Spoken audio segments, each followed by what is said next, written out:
Welcome back to TechLog YouTube channel. Today for this video I will be showing you how to create Outlook account. So for that, first of all, you open the Outlook application that you have downloaded. Once you open the app, you need to tap on create new account. Tap that. Now you need to provide a email address or the new email for Outlook account.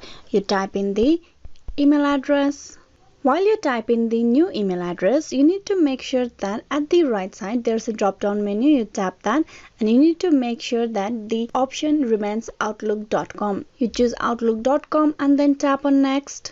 Now here you provide the password for the account. Then tap on next. You need to provide your first name and the last name. Tap on next. Provide your country, region and date of birth.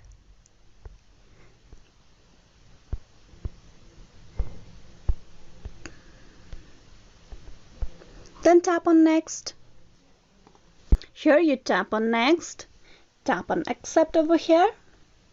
Then at the end you tap on continue to Outlook at the bottom right.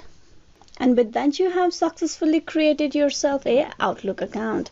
Hope this video was useful. Please like and subscribe the TechLog YouTube channel. Thank you for watching till the very end.